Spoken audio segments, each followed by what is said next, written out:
Bonjour, nous sommes le jeudi 4 juillet, Independence Day. Les US sont fermés, il n'y a pas d'ouverture sur les actions, ça cote un petit peu donc sur les futurs, il n'y a pas grand-chose. Faire un petit point marché. L'ambiance dans le monde elle est plutôt bonne, enfin aux États-Unis on va dire, avec toujours l'idée d'une baisse des taux et l'IA qui reste le principal moteur. Bon, en Europe, l'optimisme est légèrement revenu quand même depuis hier, hein.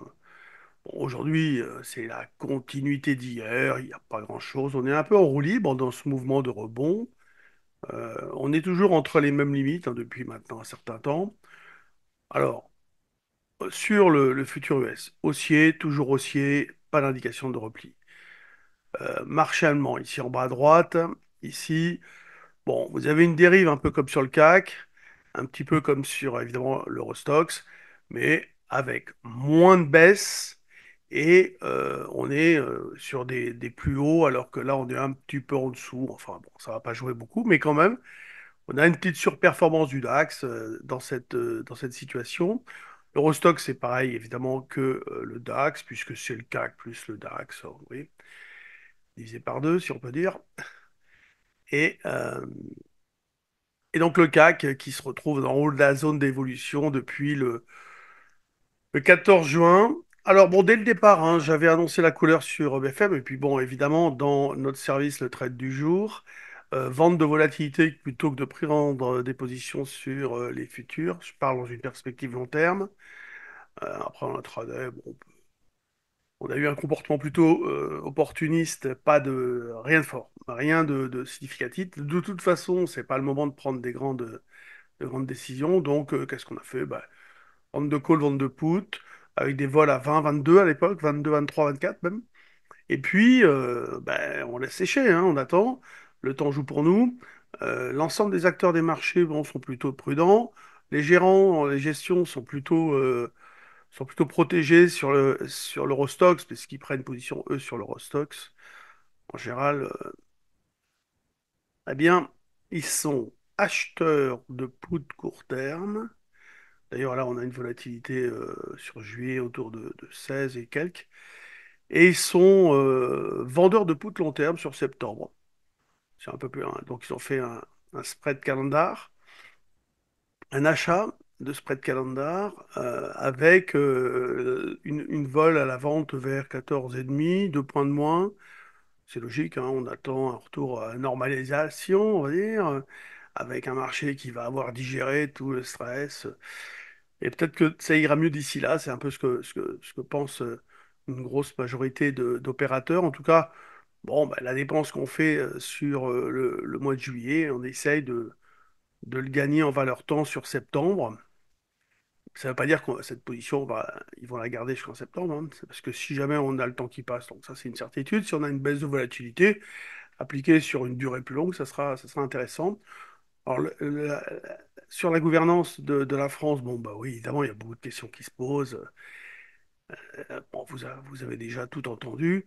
Il y en a qui sont plutôt pas inquiets, il y en a qui sont plutôt inquiets. On trouve de tout, hein. De toute façon, c'est comme toute chose, les avis divergent. Sur le plan technique, eh bien, sur le marché français, on est toujours sur une dernière indication baissière, mais avec un marché qui, comme je l'avais dit, hein, n'a pas de raison de visser.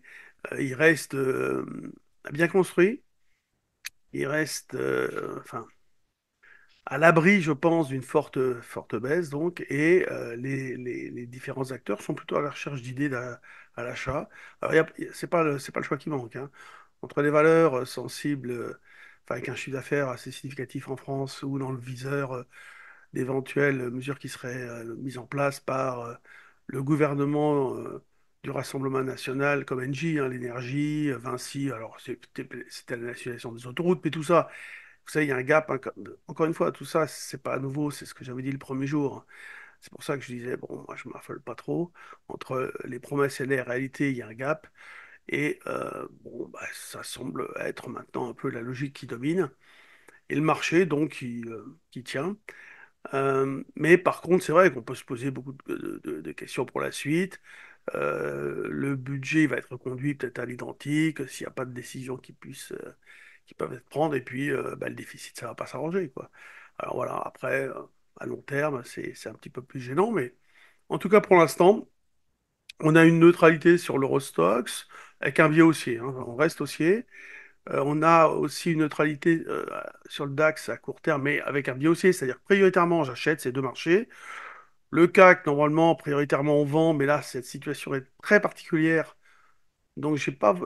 L'idée au départ que j'avais proposé, c'était on vend de la volatilité implicite, on va avoir un dégonflement de cette volatilité implicite. Donc, j'ai vendu le call, le put, et dans cette période de dégonflement, alors on peut le faire à partir d'aujourd'hui parce qu'on a quand même beaucoup baissé en termes de vol, hein. Moi, j'ai vendu à 22 de vol, et là, on est à 16 et demi. Ce qu'on peut faire, c'est Euh, donc, j'ai vendu un call, on peut mettre un achat de call en face, et donc une vente de call spread. Et sur le put, la vente du put, on peut racheter un put plus loin, donc une vente de put spread, et racheter donc un put plus éloigné. Voilà. Et là, vous craignez plus grand-chose. Voilà, tout simplement. Et vous intervenez d'une manière opportuniste en fonction des petits mouvements. Là, on voit que les volumes sont extrêmement modérés. Oui, là, il est quelle heure? Il est 14h30 et on est à 700 millions sur le CAC 40, c'est ridicule, oui. Mais bon, les États-Unis sont fermés, beaucoup sont absents, beaucoup d'opérateurs. Euh, voilà, moi j'ai acheté quand même un petit peu d'actions, Bouygues, je l'ai signalé. Euh, Ce matin, dans le trade du jour, j'ai lancé un achat sur Clariane, elle était à plus 8 et quelque chose comme ça, maintenant elle est à plus 16. Alors, j'ai bien précisé que c'était un signal d'achat volume, c'est-à-dire un signal d'achat volume intraday. Mais bon, elle a gagné 8% derrière. Ouais, moi, j'ai du Genfit, oui, c'est vrai, je vois qu'elle gagne 5, mais bon, elle s'est baladée, hein, ça avait allégé quand elle était montée fort. C'est une valeur qu'on peut racheter. Dans les valeurs spéculatives, c'est possible. Après, bon, je vais pas égrener toutes mes positions, mais de toute façon, globalement, je suis pas fortement sur une valeur. La plus grosse ligne, j'avais signalé sur Trade ou pas Trade, l'émission que je fais, c'était GTT, parce qu'en fait, je l'avais acheté pour moi. Et puis pour mes petits-enfants, oui, j'en ai 9, je m'occupe de leur compte et je leur ai mis voilà, 10 chacun, des choses comme ça, je me souviens plus exactement, mais enfin, ils ont un tout petit compte, ou 5, je sais plus. Et c'est une valeur vraiment qui offre une très grosse visibilité, qui est pas sensible à la conjoncture. Il y a Ruby aussi, hein. Moi j'en avais acheté à 21, elle faisait rien, je me demandais ce qui se passait, puis d'un coup elle a décollé jusqu'à 30 et quelques, puis là elle est revenue à 26, 27, 28. C'est une zone d'achat sur repli, hein, 26, 27, il faut pas hésiter, je pense. J'en ai encore pas mal. Mais encore une fois, c'est pas énorme, hein. Je dois en avoir peut-être 1500, 2000. Voilà, j'avais allégé un petit peu et j'en ai conservé. Donc, je n'ai aucune position globalement forte. Sur le CAC 40, j'ai pas de position sur les futurs, quasiment pas. D'ailleurs, je crois que j'en ai pas, hein. Et je n'ai que des ventes de, de Straddle et de Strangle. Voilà. Et donc, l'idée, c'est d'attendre ou de caper, pourquoi pas. Et voilà. Donc, on peut regarder aussi pour finir l'euro-dollar. Bah, l'euro-dollar, si y a le devant, techniquement, il a été déclenché. Mais là aussi, si vous voulez, vous avez une force de rappel importante qui est la faiblesse du dollar potentiel due à l'anticipation d'une baisse des taux en septembre et d'ici la fin de l'année encore, une seconde fois. Et après, c'est un peu l'euro-dollar, l'euro, on va dire, un moyen de voir la confiance qu'il y a dans la zone. Et pour l'instant, on voit qu'avec ce rebond, c'est pas si mal que ça, hein. Alors, ce signal de vente, il serait neutralisé avec un biais haussier même au-dessus d'un 0,840. Donc, en dessous, on vend, au-dessus, on achète. Mais à chaque fois, alors, j'ai vendu à plusieurs reprises. À plusieurs reprises, on a pu sans problème se racheter. À un moment donné, il faudra accepter de ne pas être dans le coup. Là, aujourd'hui, je ne l'ai pas fait. Pour la bonne raison, c'est que les États-Unis étaient fermés. Donc voilà, je me suis dit, sur le marché des devises, ça va être très calme aujourd'hui. Il n'y aura pas d'intérêt significatif. Donc je préfère Surtout on va à l'encontre, si vous voulez, on remonte. Donc, je suis toujours méfiant quand on est un petit peu excessif comme ça, comme hier, hein, là, quand le marché remonte fort, c'est un petit peu inutile d'essayer de vendre parce qu'on a déjà des vendeurs à découvert qui sont un petit peu pris à la gorge. Donc, c'est pas la peine d'en remettre une couche, de se mettre avec eux dans les rachats de fin de séance ou le lendemain matin. Donc, voilà, c'est vraiment une position qui, globalement, de toute façon, est modeste, dans la mesure où la période reste extrêmement incertaine, que cette période d'incertitude va durer. Je pense que vous devez être à l'affût d'idées d'investissement, partant du principe que sur le long terme, les choses vont quand même, j'espère, tendre à s'améliorer. C'est en tout cas l'idée qu'on peut avoir actuellement. Et la chasse aux bonnes affaires, euh, il faut qu'elle s'accompagne d'une gestion dynamique, c'est-à-dire que si on gagne 5, 10, 15%, ça dépend des valeurs, hein, entre Clariane qui peut gagner 20 dans la journée ou 30, ou comme elle a fait parfois plus encore, et, euh, et Bouygues, si elle gagne 8%, bah, c'est déjà pas mal sur 15 jours. Euh, bah, on n'agit pas avec la même rapidité, mais il faut scalper. À noter qu'on a eu pas mal d'achats d'insiders. Euh, et là, Bernard Arnault, par exemple, a arrêté d'acheter le VMH parce qu'on est dans la quiet période. Vous savez qu'on va annoncer bientôt les résultats du second trimestre. Et un mois avant, 3 semaines, ça dépend, les insiders, enfin les dirigeants, arrêtent d'acheter, arrêtent d'intervenir sur leurs propres titres. C'est comme ça. Et sinon, quand ils le font, ils l'annoncent, enfin, dans les périodes précédentes, en amont, il l'annonce à l'AMF. Et c'est comme ça que je remarque qu'il y a des achats. Il y a plein de valeurs, hein, XL a été euh, au plus bas, la direction a acheté, elle a vraiment boosté.